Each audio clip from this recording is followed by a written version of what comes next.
আসসালামু আলাইকুম রহমতুল্লাহি ওবরাকাতুহু। আপনারা একটা অপটিমাল ট্রেড এন্ট্রি কিভাবে খুঁজে পেতে পারেন বা আমি কিভাবে এন্ট্রি নেই, কোন কোন বিষয়গুলো আমি আগে দেখি তারপর এন্ট্রিগুলো নেই, এই জিনিসগুলো আমি আপনাদেরকে দেখাবো আজকে। তো আজকের এই ভিডিও দেখলে আপনার এন্ট্রি নিয়ে আর কোনো ঝামেলা হবে না যে আপনি কোন সময়টাতে কিভাবে এন্ট্রি নেবেন। তো আমি গোল্ড মার্কেট দিয়ে দেখাচ্ছি, কারণ আমি আপনাদেরকে প্রথমে একটা মার্কেটে মাস্টার করতে চাই। এই কারণে আমাদের এই চ্যানেলের নাম হচ্ছে ট্রেডিং চার্ট মাস্টার। যে কোনো একটা বা দুইটা বিষয়ে যদি মাস্টার হতে পারেন তাহলে আপনার অনেক জায়গা দৌড়াদৌড়ি করতে হবে না। তো আমি বেশিরভাগ সময় গোল্ড কেন দেখাই, গোল্ডে ভালো ভ্যালিডিটি পাওয়া যায়, গোল্ড ভালো মুভমেন্ট করে, হ্যাঁ, গোল্ডে অনেক বেশি ট্রেড হয়, এই কারণে আমি গোল্ডটা দেখাচ্ছি। তো আমি যদি গোল্ড মার্কেটে যাই, আমি ট্রেডিং ভিউতে আছি, আমি 1 ঘন্টা টাইম ফ্রেমে যদি যাই, 1 ঘন্টা টাইম ফ্রেমে আছি এখন এই মুহূর্তে, অথবা আমি যদি এইখান থেকে 5 মিনিটের টাইম ফ্রেমে যাই, ওকে, আমি এখন 5 মিনিটের টাইম ফ্রেমে আছি। তো সব থেকে বড় ব্যাপার হচ্ছে একটা এন্ট্রি নেওয়ার সময় আপনি কোন সময়ে ট্রেড করছেন। আমি আপনাদেরকে বলেছি আপনারা new York session and London session, এই দুইটা সেশন দেখবেন।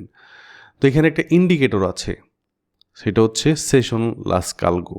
তো এটা যদি অন করে দেন তাহলে আপনি সময়টা পেয়ে যাবেন যে কোন সময়টাতে লন্ডন এবং নিউ ইয়র্ক সেশন।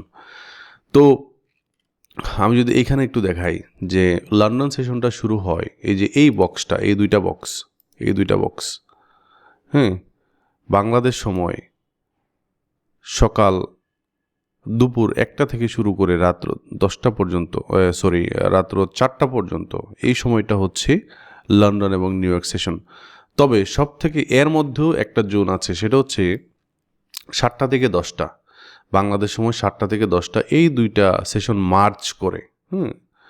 তো লন্ডন সেশনটা শুরু হয় মানে 1টা থেকে শেষ হয় 10টা পর্যন্ত, আর নিউ ইয়র্ক সেশনটা 7টা থেকে শুরু হয়, তো এর ভিতরে তো 10টা আছেই। তো এই দুইটা সময় তখন মার্চ করে, এবং এই মার্চেই আপনি দেখবেন যে সবথেকে ভালো এন্ট্রি আপনি নিতে পারবেন, সবথেকে ভালো আপনার হবে। সো আমি রিসেন্ট দেখাই, এই যে এখন মার্কেট বন্ধ আছে, সো এই মার্কেটে লন্ডন এবং নিউ ইয়র্ক সেশনে দেখেন, লন্ডন এবং নিউ ইয়র্ক সেশনে আপনার বড় একটা মুভ এখানে এসেছে। সো আপনি যদি এখানে বড় মুভটা ধরতে পারতেন, আপনার লট সাইজ অনুযায়ী আপনি কিন্তু অনেক কামাইতে পারতেন, অনেক আপনি প্রফিট করতে পারতেন এখানে। সো এটা যদি ধরতে পারতেন। আচ্ছা, তো আমরা সময়টা পাইলাম যে আমরা লন্ডন অ্যান্ড নিউ ইয়র্ক সেশনে যখন মানে আপনার ওভারল্যাপ করবে তখন করব, অথবা বাংলাদেশ সময় 12টা 1টা থেকে শুরু করে রাত্র 10টা পর্যন্ত এই সময়গুলোতে এন্ট্রি খোঁজার চেষ্টা করব। ওকে, সো আমরা এন্ট্রি খোঁজার জন্য সময়টা পাইলাম। সেকেন্ড কি ভাই, ভালো করে আবারও বলছি যে আপনি চাইলে এই পয়েন্টগুলো নোট করে রাখতে পারেন।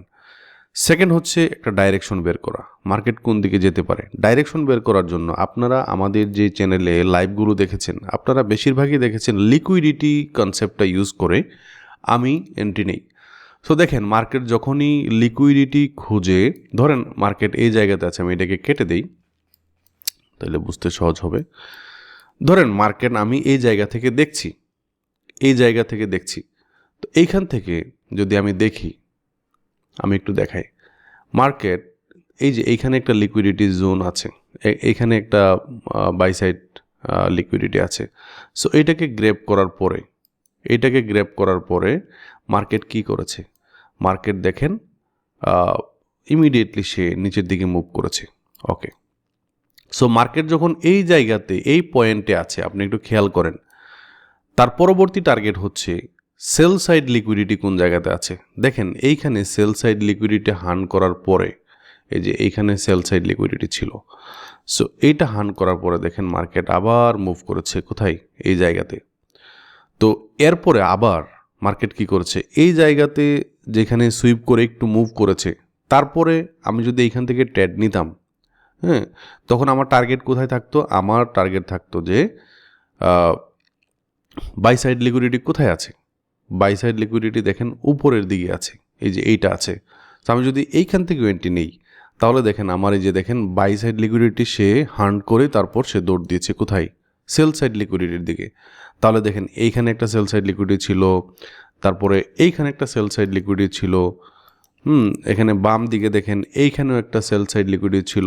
বাম খেয়াল করতে হবে, এই যে দেখেন এটা টাচ করার পরে মার্কেট কোথায় গিয়েছে, বাই সাইড লিকুইডিটির দিকে গিয়েছে। তো এটা হান্ট করার পরে দেখেন, আমরা যদি এরকম দেখি যে এটা হান্ট করার পরে মার্কেট উপরের দিকে যেতে চাচ্ছে, তাহলে কোথায় যাইবে? সে অবশ্যই কোনো বাই সাইড লিকুইডিটির দিকে যাবে। তাহলে এইখানে একটা বাই সাইড লিকুইডিটি আছে, তাই না? এই যে এটা, এবং এটার বাম পাশেও দেখেন এইখানে একটা বাই সাইড লিকুইডিটি আছে। সো সে এইটাও হান্ট করছে। হান্ট করার পরে এই যে দেখেন প্রায় হান্ট করেছে, মানে প্রায় গেছে। তো এটা হান্ট করার পরে বা এটা ছোঁয়ার পরে মার্কেট কোথায় যাবে? সেল সাইড লিকুইডিটির দিকে যাবে। তাহলে দেখেন আমাদের এন্ট্রিটা তাহলে এখন কোথায় যাবে? সেল সাইড লিকুইডিটি প্রথমে যে এইখানে আছে। সো এই পর্যন্ত যদি আমি একটা এন্ট্রি নিতাম এবং এইখানে বের হয়ে যেতাম, তাহলেও কিন্তু আমি ভালো একটা প্রফিট নিয়ে বের হয়ে যেতাম। আপনি যদি ডাইরেকশনটা বুঝেন তাহলে কিন্তু আপনি খুব সহজেই এন্ট্রি নিতে পারবেন।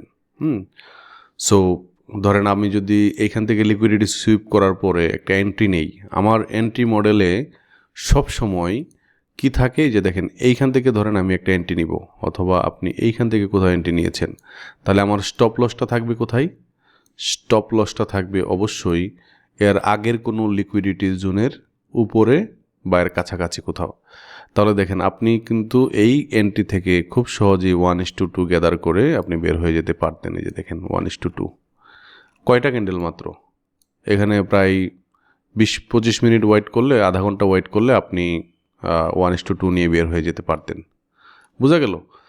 সো ঠিক একইভাবে আপনি যদি এইখান থেকে একটা এন্ট্রি নিতেন, এইখান থেকে এই লিকুইডিটি সুইপ করার পর একটা এন্ট্রি নিতেন, অথবা এইখান থেকে এন্ট্রি নিতেন, সরি এটা না, শর্ট পজিশন। সো এখান থেকে একটা এন্ট্রি নিতেন, তাহলে আমার এর লিকুইডিটির উপরে হচ্ছে আমার স্টপ লস, হ্যাঁ এখানে উপরে কোথাও, এবং এখানে দেখেন 1:3, একটা ক্যান্ডেলে আপনার 1:2 হয়ে যায়, 1:2 একটা ক্যান্ডেলে হয়ে যায়। ঠিক আছে? সো আমি আশা করি আপনাদেরকে বোঝাইতে পারতেছি যে মার্কেট কিভাবে করতেছে, কিভাবে যায় আর কি। সো এই কনসেপ্টটা আপনি যদি কাজে লাগাইতে পারেন, দেখবেন আপনি খুব সহজে এন্ট্রি পাবেন। আচ্ছা, তারপরের আরেকটা বিষয় সেটা হচ্ছে রিস্ক ম্যানেজমেন্ট। আপনার যে আপনি এন্ট্রি নিয়েছেন, আপনার যে টোটাল ক্যাপিটাল আছে, এই ক্যাপিটালের ম্যাক্সিমাম 5% আপনি একটা এন্ট্রিতে নিতে পারবেন। অনেকে বলে 1-2%। আমি আপনাকে আরও স্বাধীনতা দিলাম, আপনি যদি এইভাবে এন্ট্রি নেন তাহলে আপনি 5%ও নিতে পারবেন। ধরেন আপনি দিনে একটা এন্ট্রি নিলেন, এত বেশি দরকার নাই, একটা এন্ট্রি নিলেন, বুঝে শুনে দেখে আপনি এন্ট্রি নিলেন, তাহলে আপনি কিন্তু অনেক সহজে গেইন করতে পারবেন। যেহেতু আপনি স্ক্যাল্পিং করছেন, সো 1:2 মিনিমাম 1:2 আমাদেরকে নিতে হবে। আমি দেখেছেন যে 1:1ও নেই যখন কাউন্টার ট্রেড নেই। যখন আমি কাউন্টার নেই তখন 1:1 নেই। ঠিক আছে? যখন আমার লিকুইডিটি কোনো জায়গা থাকে, লিকুইডিটি কোনো কনসেপ্ট আমি ইউজ করি, তখন 1:2 আমি গ্যাদার করার চেষ্টা করি। সো অবশ্যই রিস্ক ম্যানেজমেন্ট এবং আপনার যে মানি, এটাকে ম্যানেজ করতে হবে আপনাকে। এবং অবশ্যই আরেকটা জিনিস মাথায় রাখতে হবে, যখন আপনি এন্ট্রি নিচ্ছেন তাড়াহুড়া করা যাবে না। আপনার তাড়াহুড়ার কারণে আপনাকে স্টপ লস করিয়ে মার্কেট হয়তোবা আপনাকে স্টপ লস করিয়ে তার ডাইরেকশনে যাবে। এখন একটু দেখেন এইখানে লিকুইডিটিটার, এই যে দেখেন এইখানে ধরেন আমি যদি এন্ট্রিটা এইখানে নিতাম কোথাও, এবং স্টপ লসটা আমি এইখানে এটার উপরে রাখতাম, দেখেন আমি এই জিনিসটাকে চিন্তা করে, যে দেখেন এইখানে লিকুইডিটি আছে বাম পাশে, আমি এইটাকে চিন্তা করতেছি এটা আমার লিকুইডিটি জোন, এটা আমার লিকুইডিটি জোন, কিন্তু আমি এর বামে খেয়াল করি না যে এইখানেও লিকুইডিটি আছে, এইখানে লিকুইডিটি আছে। তো আমি কি করলাম, আমি যেটা করলাম, এটা সুইপ করার পরে আমি একটা এন্ট্রি নিয়ে নিলাম। তাহলে যেটা হবে দেখেন আপনার স্টপ লসটা কিন্তু হিট হয়ে যাবে। আপনার স্টপ লসটা আপনি যদি এখানে মানে রাখেন, অনেক উপরেও রাখেন, দেখেন মার্কেট এই পর্যন্ত স্টপ লস খায়া তারপর হচ্ছে মার্কেট আপনার ডাইরেকশনে গেছে। ঠিক আছে? সো তাড়াহুড়া করা যাবে না। সো এই পয়েন্টগুলো মাথায় রাখেন, তাহলে আপনি একটা অপটিমাল ট্রেড এন্ট্রি পাবেন। এবং আরও অনেক কনসেপ্ট আছে ভাই, একজন এক কনসেপ্ট ইউজ করে। আমি যে কনসেপ্টগুলো দেখাচ্ছি, এই কনসেপ্টগুলো আমি নিজে ফলো করি বিধায় আপনাদেরকে দেখাচ্ছি। ঠিক আছে? এবং আমি আপনাদেরকে লাইভও দেখিয়েছি যে আমি কোন বিষয়গুলো অবলম্বন করে একটা এন্ট্রি নেই। সো আজকের ভিডিওটি এ পর্যন্তই। আশা করি আপনারা উপকৃত হয়েছেন। যদি উপকৃত হয়ে থাকেন তাহলে অবশ্যই আমাদেরকে সাবস্ক্রাইব করে আমাদের ফ্যামিলি মেম্বার হয়ে যান। আপনার একটা মূল্যবান মতামত আমি আশা করছি। আসসালামু আলাইকুম ওয়া রাহমাতুল্লাহি ওয়া বারাকাতুহু।